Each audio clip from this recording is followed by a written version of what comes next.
നമസ്കാരം. ഇന്ത്യൻ രാഷ്ട്രീയ ചരിത്രത്തിലെ വളരെ സുപ്രധാനമായൊരു ദിനമാണ് ഇന്ന്. ഇന്ത്യയിൽ communist party of India CPI സ്ഥാപിച്ചിട്ട് ഇന്ന് 100 വർഷം തികയുകയാണ്. 1925 ഡിസംബർ 26 ഇന്ത്യൻ കമ്മ്യൂണിസ്റ്റ് പാർട്ടി രൂപീകരിച്ചത് എന്നാണ് വർഷങ്ങൾക്ക് മുമ്പ് ഇന്തോനേഷ്യയിലെ കമ്മ്യൂണിസ്റ്റ് നേതാക്കൾക്കായി നൽകിയ വിശദീകരണത്തിൽ അന്നത്തെ അവിഭക്ത കമ്മ്യൂണിസ്റ്റ് പാർട്ടിയുടെ നേതാവായ BT രണദിവെ വ്യക്തമാക്കിയിരുന്നത്. AKG ഉൾപ്പെടെയുള്ള നേതാക്കന്മാരും ഇതിനോട് അന്ന് യോജിച്ചിരുന്നു. 1920 റഷ്യയിൽ കമ്മ്യൂണിസ്റ്റ് പ്രസ്ഥാനം രൂപീകരിക്കപ്പെട്ടതെന്നാണ് കരുതപ്പെടുന്നത്. ഏതായാലും അത് കഴിഞ്ഞ് 5 വർഷം കഴിഞ്ഞപ്പോൾ ഇന്ത്യയിലും കമ്മ്യൂണിസ്റ്റ് പാർട്ടി രൂപീകരിക്കപ്പെട്ടിരുന്നു. 1925 കാൺപൂരിൽ നടന്ന AICC സമ്മേളനം, അന്ന് സരോജിനി നായിഡു ആയിരുന്നു കോൺഗ്രസിൻ്റെ അധ്യക്ഷയായിരുന്നത്. അതിന് തൊട്ടടുത്ത് തന്നെയായിരുന്നു കമ്മ്യൂണിസ്റ്റ് പാർട്ടിയുടെ രൂപീകരണം സംബന്ധിച്ച സമ്മേളനവും നടന്നത്. രണ്ടും ഏതാണ്ട് അടുത്തടുത്തായിരുന്നതുകൊണ്ട് തന്നെ AICC സമ്മേളനത്തിൽ പങ്കെടുത്ത പലരും ഈ കമ്മ്യൂണിസ്റ്റ് പാർട്ടി രൂപീകരണ സമ്മേളനത്തിലും പങ്കെടുത്തു എന്നാണ് പറയപ്പെടുന്നത്. അങ്ങനെ ഇന്ത്യയിൽ ആദ്യമായി കമ്മ്യൂണിസ്റ്റ് പ്രസ്ഥാനത്തിൻ്റെ വിത്ത് പാകിയ ആ കാൺപൂർ സമ്മേളനത്തിൻ്റെ 100ാം വാർഷികമാണ് ഇന്ന്. അന്ന് പാർട്ടിക്ക് പ്രസിഡൻറ്റും സെക്രട്ടറിയൊക്കെ ഉണ്ടായിരുന്നു. തമിഴ്നാട്ടുകാരനായ ശിങ്കാരവേലു ചെട്ടിയാർ എന്നുള്ള ഒരാളായിരുന്നു അന്ന് CPIയുടെ അധ്യക്ഷനായിരുന്നത്.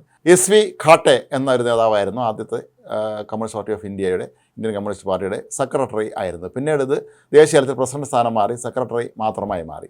നമ്മൾ ഈ പാർട്ടി 100 വർഷം പൂർത്തിയാക്കിയ ഈ ഒരു മുഹൂർത്തത്തിൽ ഒന്ന് തിരിഞ്ഞു നോക്കുമ്പോൾ കമ്മ്യൂണിസ്റ്റ് പാർട്ടി ഓഫ് ഇന്ത്യയുടെ അഥവാ CPIയുടെ ഇന്നത്തെ അവസ്ഥ എന്താണ് എന്നും ചിന്തിക്കേണ്ടി വരും. 1957 അവിഭക്ത കമ്മ്യൂണിസ്റ്റ് പാർട്ടി കേരളത്തിൽ അധികാരത്തിൽ വന്നിരുന്നു. ലോകത്താദ്യമായി ബാലറ്റ് പേപ്പറിലൂടെ കമ്മ്യൂണിസ്റ്റ് പ്രസ്ഥാനം അധികാരത്തിലെത്തുന്നത് കേരളത്തിലാണെന്നുള്ള കാര്യം നമുക്കെല്ലാവർക്കും അറിയുകയും ചെയ്യാം. പിന്നീടാണ് ഈ അധികാരം കിട്ടിക്കഴിഞ്ഞപ്പോഴാണ് പാർട്ടിയിൽ പടലപ്പിണക്കങ്ങൾ തുടങ്ങിയത് എന്നാണ് പല ചരിത്രകാരന്മാരും പറയുന്നത്. കാരണം അന്നോളം അധികാരം ആസ്വദിച്ചിട്ടില്ലാത്ത നേതാക്കന്മാരെ സംബന്ധിച്ചിടത്തോളം അധികാരം കിട്ടിക്കഴിഞ്ഞപ്പോഴാണ് ഇതിൻ്റെ ചില നല്ല വശങ്ങൾ, ഇതെങ്ങനെയൊക്കെ നമുക്ക് ഫലപ്രദമായി ഉപയോഗിക്കാമെന്ന്, നമുക്ക് എങ്ങനെ അധികാരം ആസ്വദിക്കാമെന്നുള്ള കാര്യങ്ങളൊക്കെ തന്നെ അപ്പോഴാണ് ഇവർക്ക് മനസ്സിലായത്. എന്നാൽ വിമോചന സമരത്തെ തുടർന്ന് കേന്ദ്ര സർക്കാർ പിരിച്ചുവിട്ടിരുന്നു. എങ്കിലും പിന്നീട് വർഷങ്ങൾ കഴിയുമ്പോൾ പാർട്ടിയിൽ പ്രശ്നങ്ങൾ പെരുകുകയും 1964 കമ്മ്യൂണിസ്റ്റ് പാർട്ടി ഓഫ് ഇന്ത്യയിൽ നിന്ന് ഒരു വിഭാഗം നേതാക്കന്മാർ ഇറങ്ങിപ്പോയി അവർ CPIM communist party of India Marxist രൂപീകരിക്കുകയും ചെയ്തു. പിന്നീട് അങ്ങോട്ടുള്ള കാലഘട്ടത്തിൽ സംഭവിച്ചത് നമുക്കറിയാം. നേതാക്കന്മാരെല്ലാം CPIക്കൊപ്പവും ഭൂരിഭാഗം അണികളും CPMനൊപ്പവുമായിരുന്നു നിന്നിരുന്നത്. പക്ഷേ CPI എന്ന പാർട്ടിക്ക് അന്നും ദേശീയ തലത്തിലേറെ അംഗീകാരമുണ്ടായിരുന്നു. 1970കളുടെ ആദ്യമൊക്കെ തന്നെ, അല്ലെങ്കിൽ 1969 EMS മന്ത്രിസഭയുടെ പതനത്തിന് ശേഷമൊക്കെ തന്നെ കോൺഗ്രസുമായി എക്കാലത്തും CPIക്ക് വളരെ നല്ല ബന്ധമാണ് ഉണ്ടായിരുന്നത്. റഷ്യയുമായും അവർക്ക് ഉറ്റ ബന്ധമുണ്ടായിരുന്നു. റഷ്യയും അന്നത്തെ കേന്ദ്ര സർക്കാർ, രാജ്യ സർക്കാരും ഒക്കെ തമ്മിലുള്ള ആ ഒരു ബന്ധം CPIയെയും കോൺഗ്രസുമായി ഒപ്പം നിൽക്കുന്നതിന് ഏറെ പ്രേരകമായി തീർന്നിരുന്നു. 1969 EMS മന്ത്രിസഭയുടെ പതനത്തെ തുടർന്ന് പിന്നീട് ഒരു താൽക്കാലിക മന്ത്രിസഭ രൂപീകരിക്കുമ്പോൾ അതിൻ്റെ തലപ്പത്ത് വന്നത് CPI നേതാവായിരുന്ന C അച്യുതമേനോനാണ്. പിന്നീട് 1970 നടന്ന നിയമസഭാ തെരഞ്ഞെടുപ്പിലുമൊക്കെ തന്നെ അന്നത്തെ ഐക്യമുന്നണിക്ക് വലിയ തോതിലുള്ള ഭൂരിപക്ഷം കിട്ടിയിരുന്നു. എങ്കിലും അച്യുതമേനോൻ തന്നെയാണ് മുഖ്യമന്ത്രിയായത്. 1970 മുതൽ 77 വരെ അടിയന്തരാവസ്ഥ കാരണം നിയമസഭയുടെ കാലാവധി നീട്ടിയത് കൊണ്ട് തന്നെ ഏതാണ്ട് 7 വർഷത്തോളം ആ സർക്കാർ അധികാരത്തിലിരുന്നു. പിന്നീടാണ് തിരഞ്ഞെടുപ്പ് നടന്നതൊക്കെ തന്നെ. പക്ഷേ അടിയന്തരാവസ്ഥ കാലത്ത് CPI അടിയന്തരാവസ്ഥയെ പിന്തുണച്ചു എന്നുള്ള പേരദോഷം പിന്നീട് എക്കാലത്തും ഈ പാർട്ടിയെ പിന്തുടർന്നിരുന്നു എന്നുള്ള കാര്യം നമുക്ക് മറച്ചു വയ്ക്കാൻ കഴിയുകയില്ല. ആ 1970 രാജൻ കേസിനെ തുടർന്ന് K കരുണാകരൻ രാജിവെച്ചപ്പോൾ AK ആന്റണി മുഖ്യമന്ത്രിയായി. പിന്നീട് ചിക്കമംഗളൂരിൽ ഇന്ദിരാഗാന്ധിക്ക് പിന്തുണ നൽകാൻ അരശുഭാഗം കോൺഗ്രസ് തീരുമാനിച്ച സാഹചര്യത്തിൽ AK ആന്റണിയും മുഖ്യമന്ത്രി സ്ഥാനം രാജിവെക്കുകയും പിന്നീട് CPIയുടെ നേതാവായ PK വാസുദേവൻ നായർ മുഖ്യമന്ത്രിയാവുകയും ചെയ്തു. പക്ഷേ PK വാസുദേവൻ നായർക്ക് 1982 വരെ മുഖ്യമന്ത്രിയായി തുടരാമായിരുന്നു, കോൺഗ്രസിനൊപ്പം നിന്നിരുന്നു എങ്കിൽ.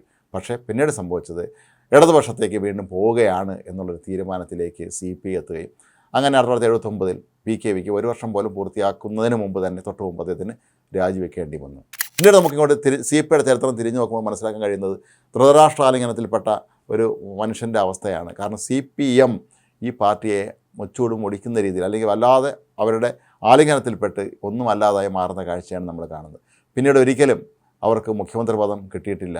മാത്രമല്ല അവരുടെ കൈവശം ഉണ്ടായിരുന്ന പ്രധാനപ്പെട്ട നല്ല വകുപ്പുകളൊക്കെ പിൽക്കാലത്ത് ഇടതുപക്ഷ മുന്നണിയുടെ ഭാഗമായി മാറിയപ്പോൾ അതെല്ലാം CPM സ്വന്തമാക്കുകയായിരുന്നു. വ്യവസായം, വൈദ്യുതിയൊക്കെ ഉൾപ്പെടെയുള്ള പ്രധാനപ്പെട്ട വകുപ്പുകളൊക്കെ തന്നെ നേരത്തെ CPIയുടെ കൈവശമാണ് ഉണ്ടായിരുന്നത്. പിന്നീട് അതെല്ലാം നഷ്ടപ്പെടുകയായിരുന്നു. കൃഷിയും അതുപോലെ ട്രാൻസ്പോർട്ടും ഒക്കെ CPIയുടെ കൈവശമാണ് ഉണ്ടായിരുന്നത്. M. ഗോവിന്ദനാരെയൊക്കെ പോലെയുള്ള, TV തോമസിനെ പോലെയുള്ള പ്രഗത്ഭരായ മന്ത്രിമാർ അച്യുതാനന്ദനൊപ്പം പ്രവർത്തിച്ചിരുന്നു.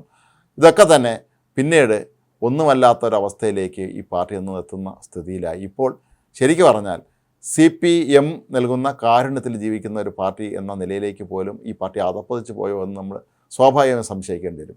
മറ്റ് സംസ്ഥാനങ്ങളിലൊക്കെ തന്നെ CPIക്ക് ശക്തമായ വേരുകളുണ്ടായിരുന്നുവെങ്കിലും ഇന്ന് കേരളം ഒഴികെ മറ്റ് സംസ്ഥാനങ്ങളിലൊക്കെ തന്നെ ഏതെങ്കിലും പ്രാദേശിക പാർട്ടിക്ക് ഒപ്പം നിന്ന് ഒന്നരുടെ സീറ്റുകൾ നേടുന്ന ഒരവസ്ഥയിലേക്ക് CPIയും ഒത്തുചേർന്നിരിക്കുന്നു എന്നുള്ള ദയനീയമായ അവസ്ഥയാണുള്ളത്. CPM ഒരു കാലത്ത് ത്രിപുരയും പശ്ചിമ ബംഗാളും ഒക്കെ ഭരിച്ചിരുന്നുവെങ്കിൽ പോലും അവിടെ ഇന്ന് അവർ ഒന്നുമല്ലാതായതുപോലെ തന്നെ CPIയും പല സംസ്ഥാനങ്ങളിൽ, ആന്ധ്ര പോലുള്ള സംസ്ഥാനങ്ങളിൽ, തമിഴ്നാട്ടിൽ, ബീഹാറിലൊക്കെ തന്നെ അവർ സാമാന്യം നല്ല ശക്തിയായിരുന്നത് പിന്നീട് ഒന്നുമല്ലാതായി മാറുന്ന കാഴ്ച നമ്മൾ കണ്ടു. CPI എന്ന വലിയ ഒരു പ്രസ്ഥാനം, അതായത് ആദ്യം തുടങ്ങിയ പ്രസ്ഥാനമായ CPI, വലിയേട്ടനാകേണ്ടിയിരുന്ന CPI ഒടുവിൽ CPMന് വലിയേട്ടനായി അംഗീകരിച്ച് അവരുടെ അനിയനായി കൂടെ നിൽക്കേണ്ട അവസ്ഥയിലേക്കാണ് ഇപ്പോൾ എത്തിയിരിക്കുന്നത് എന്നുള്ള കാര്യം നമുക്ക് മറച്ചു വയ്ക്കാനും കഴിയുകയില്ല. അതായത് ഇന്ത്യയിൽ കമ്മ്യൂണിസ്റ്റ് പ്രസ്ഥാനം ആരംഭിച്ചിട്ട് 100 വർഷമായി എന്നുള്ളത് CPM അത് ആഘോഷിക്കാൻ സാധ്യതയില്ല. കാരണം അവരുടെ ആഘോഷം ഏതായാലും 1964 കണക്കാക്കിയുള്ള ആ വാർഷികമായിരിക്കാം. ഇപ്പോൾ ആഘോഷിക്കുന്നത് CPIയുടെ, കമ്മ്യൂണിസ്റ്റ് പാർട്ടി ഓഫ് ഇന്ത്യയുടെ 100ാം വാർഷികമാണ്. ചില സംസ്ഥാനങ്ങളിൽ അതുമായി ബന്ധപ്പെട്ട് ചില ചടങ്ങുകൾ പാർട്ടി നടത്തുന്നുണ്ടെന്ന് ആണ് റിപ്പോർട്ടുകൾ പുറത്തു വരുന്നത്. എങ്കിൽ പോലും കഴിഞ്ഞ 100 വർഷത്തെ ചരിത്രമെടുക്കുമ്പോൾ എല്ലാ പ്രസ്ഥാനങ്ങളും വളർച്ചയിൽ മുന്നോട്ട് പോയെങ്കിലും, പ്രാദേശിക പാർട്ടികൾ പോലും ഒരുപാട് വളർന്നു എങ്കിലും CPI എന്ന ഇന്ത്യയിലെ കമ്മ്യൂണിസ്റ്റ് പ്രസ്ഥാനം പടവലങ്ങ പോലെ വളർന്നു, അതായത് താഴോട്ട് ചുരുങ്ങി വരുന്ന ഒരു ദയനീയമായ കാഴ്ചയാണ് നമ്മൾ കാണുന്നത്. ഇനി ഒരിക്കലും കേരളത്തിൽ അവർക്കൊരു മുഖ്യമന്ത്രി പദം പോലും ലഭിക്കുകയില്ല എന്നുള്ള കാര്യം നമുക്കറിയാം. കേന്ദ്രത്തിൽ ഒരു കാലത്ത്, വളരെ കുറഞ്ഞൊരു കാലഘട്ടത്തിൽ അവർക്ക് മന്ത്രിമാർ ലഭിച്ചിരുന്നത്. ഇന്ദ്രജിത് ഗുപ്തയെ പോലുള്ള ഒരാൾ ഇന്ത്യയുടെ ആഭ്യന്തരമന്ത്രിയായത് CPIയെ സംബന്ധിച്ചിടത്തോളം വലിയ ഒരു പ്രധാനപ്പെട്ട ഘടകമായിരുന്നു. പക്ഷേ പിന്നീട് അതെല്ലാം അവരുടെ കയ്യിൽ നിന്ന് പോകുന്നൊരവസ്ഥയാണ് നമ്മൾ കണ്ടത്. ഇന്ന് CPI ശരിക്കും വലിയേട്ടനായ CPMൻ്റെ കീഴിലിരിക്കുന്ന ഒരു ചെറിയ അനിയനായി അങ്ങനെ പോകുന്നു. എത്രത്തോളം കാലം ഇത് മുന്നോട്ട് പോകും എന്നാണ് പലപ്പോഴും പലരും സംശയിക്കുന്നത്. കാരണം ഈ പാർട്ടിയിലെ അണികളുടെ എണ്ണവും കുറഞ്ഞു തന്നെ വരുന്നുണ്ട്, ജനപ്രതിനിധികളുടെ എണ്ണത്തിൽ കുറവ് രേഖപ്പെടുത്തിയിട്ടുണ്ട്. അങ്ങനെ നോക്കുമ്പോൾ ശരിക്കും യഥാർത്ഥ കമ്മ്യൂണിസ്റ്റ് പാർട്ടിക്കാർ തങ്ങളാണ് എന്ന് നാളെ ഒരു പക്ഷേ CPMകാർ അവകാശവാദം ഉന്നയിച്ചാൽ അത് ശരിയാണെന്ന് അന്നത്തെ സമൂഹം തെറ്റിദ്ധരിക്കുന്ന രീതിയിലേക്കാണ് കാര്യങ്ങൾ ഇപ്പോൾ പോയിക്കൊണ്ടിരിക്കുന്നത്.